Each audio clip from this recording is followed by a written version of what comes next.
Hi friends, welcome to my channel. Arrest అయిన పద్మావతి ఆడపిల్లకి జన్మనిచ్చిన అరవింద నిజం తెలుసుకొని షాక్ అయిన విక్కీ. నిజంగానే పద్మావతి అరెస్ట్ అయిందా?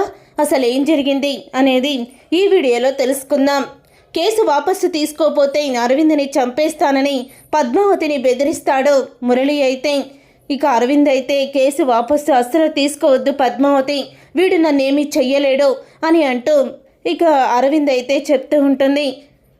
అప్పుడు ఇక మురళి అయితే, చూడు పద్మావతి, నా సంగతి నీకు బాగా తెలుసు కాబట్టి ఈ విషయం గుర్తుపెట్టుకో. నువ్వు కేసు వాపసు తీసుకోకపోతే మాత్రం ఖచ్చితంగా అరవింద్ని చంపేస్తాను అని మురళి అంటాడు. ఈ విషయం విక్కీకి చెప్పాలా వద్దా అని రాత్రంతా ఆలోచించుకొని విక్కీకి చెప్పకుండానే తను పోలీస్ స్టేషన్కి వెళ్తుంది పద్మావతి. పోలీస్ స్టేషన్కి వెళ్ళి మేము కేసు వాపసు తీసుకుంటున్నాం ఇన్స్పెక్టర్ అని చెప్తూ ఉంటుంది ఇన్స్పెక్టర్తో. అదేంటండి, అంత దుర్మార్గుణ్ణి అలా ఎలా వదిలిపెడతారో, అతని మీద పెట్టిన కేసుని ఎలా విత్డ్రా చేసుకుంటారో అని అడుగుతూ ఉంటాడు ఇన్స్పెక్టర్. అయితే అప్పుడే ఇక పద్మావతి అయితే, అది మేము ఆలోచించుకుంటాం సార్ అని అంటూ ఉంటుంది. అప్పుడే ఇక పద్మావతి కేసు వాపసు తీసుకుంటున్నట్టు సంతకం కూడా పెట్టేస్తుంది. తర్వాత విక్కీ లాయర్ని తీసుకొని పద్మావతి ఇంటికి వెళ్ళంగానే తను పోలీస్ స్టేషన్కి అయితే వెళ్తాడు. వెళ్ళిన తర్వాత ఇన్స్పెక్టర్ వాడి దగ్గరికి వెళ్ళి, నేను రాసిన వీలునామాని చూపించండి, అప్పుడే వాడు మా దారికొస్తాడు అని విక్కీ అంటూ ఉంటే, అదేంటి సార్, కేసు విత్డ్రా చేసుకొని మళ్ళీ వెళ్ళి విచారణ జరిపించమని ఎలా చెప్తున్నారు మీరు అని అడుగుతూ ఉంటాడు ఇన్స్పెక్టర్. అయితే కేసు విత్డ్రా చేసుకోవడం ఏంటి, అసలు మేము ఎప్పుడు విత్డ్రా చేసుకున్నాము అని విక్కీ లాయర్ కూడా అడుగుతూ ఉంటే, అదేంటి సార్, 10 నిమిషాల ముందే మీ ఆవిడ వచ్చి మేము తేల్చుకుంటాము, కేసు వాపసు తీసుకుంటున్నాము, మురళిని విచారణ చేయొద్దని చెప్పి సంతకం పెట్టి కూడా వెళ్ళిపోయింది అని అంటూ ఇన్స్పెక్టర్ అయితే నిజాన్ని చెప్తాడు. అప్పుడే అది విని విక్కీ అయితే కోపంతో రైగిలిపోతూ ఉంటాడు. అసలు పద్మావతి ఎందుకు ఇలా చేసిందని పక్కనే ఉన్న లాయర్ అయితే అంటూ ఉంటాడు. ఈ కేసు పెట్టడంతో వాడి పని అయిపోయిందనుకున్నాను, ఇప్పుడు కేసు విత్డ్రా చేసుకుంది, మళ్ళీ ఆ కేసుని రీక్లెయిమ్ చేయమంటే చాలా రోజులే సమయం పడుతుంది, పద్మావతికి ఎందుకు ఇలా చేసిందో అర్థమవడం లేదు అని లాయర్ అనడంతో కోపంగా విక్కీ ఇంటికైతే బయలుదేరుతాడు. పద్మావతి బయట నుంచి వస్తూ ఉంటే అప్పుడే ఇంట్లో ఉన్న నారాయణ ఎక్కడికి వెళ్ళి వస్తున్నావమ్మా అని అడుగుతూ ఉంటారు. ఇక పద్మావతి ఏమీ సమాధానం చెప్పదు.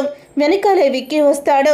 నువ్వు చేసిన పనేంటి, ఎందుకు మురళీగాడి మీద పెట్టిన కేసుని విత్డ్రా చేసుకున్నావో అని అడుగుతూ ఉంటాడు విక్కీ. అయితే పక్కనే ఉన్న దివ్య అంటే బావ మొత్తానికి మళ్ళీ ఏదో ప్లాన్ చేసి కేసు విత్డ్రా చేసుకునేలా పద్మావతిని బెదిరించుంటాడు అని దివ్య ఆనందపడుతూ ఉంటుంది.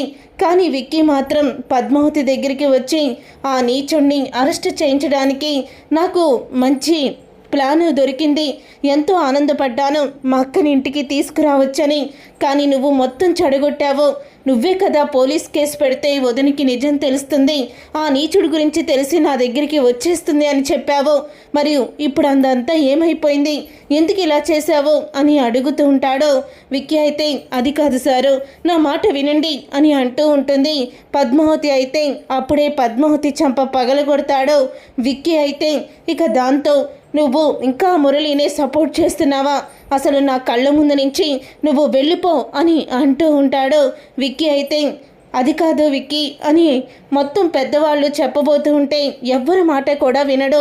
పద్మావతి ఏది ఆలోచించకుండా చేయదు కదా అని నారాయణ, కుచిల అందరూ కూడా అంటూ ఉంటారు. ఆలోచన లేకుండా ఇలాంటి పనులా చేసేది, ఆ నీచుడు తప్పించుకోవడానికి మరొక మార్గం ఏర్పడింది అని విక్కీ అయితే కోపంతో రగిలిపోతూ ఉంటాడు. ఇక ఆ తర్వాత పద్మావతి ఇకలో ఏడుస్తూ బయటికైతే వచ్చేస్తుంది. బయటికి వచ్చిన తర్వాత అరవింద్ని సంతకం పెట్టమని టార్చర్ పెడుతూ ఉంటాడు మురళి. అయితే ఇక టార్చర్ పెడుతూ ఉన్న మురళిని చూసి అక్కడే పని మనిషి శాంత పద్మావతికి ఫోన్ చేస్తుంది. నేను అరవిందమ్మ ఇంట్లో పని మనిషినమ్మ, ఆ నీచుడు అరవిందమ్మని సంతకం పెట్టమని బలవంతం చేస్తున్నాడు, నరకయాతన చూపిస్తున్నాడు, మీరు వెంటనే రండమ్మా అని అంటూ ఉంటుంది. ఆవిడైతే ఇక పని మనిషి ఫోన్ చేయడంతో పద్మావతి విక్కీ కూడా చెప్పకుండా అక్కడి నుంచి అయితే కంగారుగా వచ్చేస్తుంది.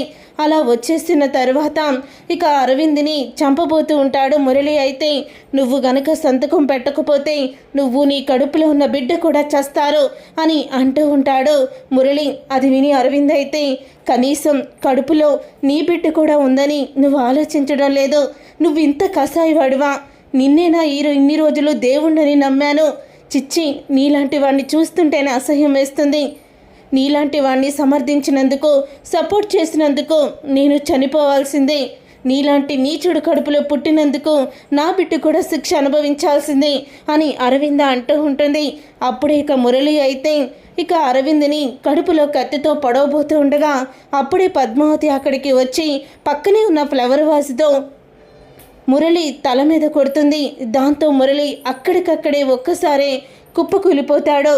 కుప్పకూలిపోవడంతో ఇక దివ్య అయితే అక్కడ పద్మావతిని ఫాలో అవుతూ వచ్చి మురళిని పద్మావతి తల మీద గట్టిగా కొట్టడంతో రక్తం కారుతూ కుప్పకూలిపోయిన మురళిని చూసి బావని హత్య చేసేస్తుందని పోలీసులకి ఇన్ఫామ్ చేస్తుంది. దివ్య అయితే ఇక తర్వాత పద్మావతి అరవింద్ని తీసుకొని వెళ్ళబోతూ ఉండగా పోలీసులైతే అక్కడికి వస్తారు. మీరు ఇక్కడ మురళి అనే అతన్ని చంపారని మాకు కంప్లైంట్ వచ్చింది అని అంటూ ఉంటే అప్పుడే పోలీసులైతే పద్మావతిని అరెస్ట్ చేస్తారు. పద్మావతికి ఏమీ తెలీదు, నా భర్త నన్ను చంపబోతుండగా తను నన్ను కాపాడబోయింది అని అరవింద చెప్పబోతూ ఉండగానే తనకి నొప్పులైతే స్టార్ట్ అవుతాయి. ఆ నొప్పుల మీద తను నిజాన్ని బయట పెట్టలేకపోతుంది. అప్పుడే ఇక పోలీసులు అరవింద్ని హాస్పిటల్లో జాయిన్ చేస్తారు. ఇంతలో ఈ ఇన్ఫర్మేషన్ మొత్తం కూడా విక్కీకి చెప్తారు. అరవింద హాస్పిటల్లో ఉన్నట్టు చెప్తారు. ఇక అరవింద హాస్పిటల్లో జాయిన్ అవ్వగానే అప్పుడే ఇక తను ఆడపిల్లకి జన్మనిస్తుంది. ఆడపిల్లకి జన్మనిచ్చిన తర్వాత అప్పుడే విక్కీ అయితే అరవింద్ దగ్గరికి వెళ్ళి ఎలా ఉన్నావు అక్క, మన అమ్మ మనకి తిరిగి వచ్చేసింది అని అంటూ ఉంటాడు విక్కీ. పద్మావతి విక్కీ అని అనగానే పద్మావతి ఏంటక్క? పద్మావతిని నేను కేసు విత్డ్రా చేసుకుందని కొట్టానక్క, తను అప్పుడు ఎక్కడికి వెళ్ళిపోయిందో తెలియలేదు అని అంటూ ఉంటే పద్మావతి మురళిని తల మీద గట్టిగా కొట్టింది. తర్వాత పోలీసులు వచ్చి పద్మావతిని అరెస్ట్ చేశారు. విక్కీ తను నన్ను కాపాడిపోయి తను ప్రమాదంలోకి వెళ్ళింది. వాడు ఫోన్ చేసి బెదిరించడం వల్లే తను కేసు విత్డ్రా చేసుకుంది. లేకపోతే నన్ను చంపేస్తానని ఆ నీచుడు బెదిరించాడు అని అంటూ నిజాన్ని బయట పెడుతుంది. అది విని తను పద్మావతి అపార్థం చేసుకున్నానని చాలా బాధపడుతూ ఇక పోలీస్ స్టేషన్కి అయితే పరిగెత్తుకుంటూ వెళ్తాడు విక్కీ. అయితే మురళి అనే అతన్ని మీ ఆవిడ హత్య చేసింది, అందుకనే పద్మావతిని అరెస్ట్ చేశామని పోలీసులు చెప్పడంతో షాక్ అయిపోతుంటాడు విక్కీ. చూసారుగా ఫ్రెండ్స్, రాబోయే కథలో ఖచ్చితంగా ఇలాగే జరగబోతుంది. మరి ఇలాగే జరగాలని మీరైతే కోరుకుంటున్నారా? అయితే వీడియోని తప్పకుండా లైక్ చేయండి, షేర్ చేయండి, కామెంట్ చేయండి. నువ్వు నేను ప్రేమ సీరియల్ అప్కమింగ్ ఎపిసోడ్స్ని టీవీలో కన్నా ముందుగా చూడాలనుకుంటే ఛానల్ని సబ్స్క్రైబ్ చేసుకొని పక్కనే ఉన్న గంట సింబల్పై ఆల్ అని క్లిక్ చేయండి. అప్పుడే మేము పెట్టే ప్రతి వీడియో మీరు మిస్ కాకుండా చూసేయవచ్చు.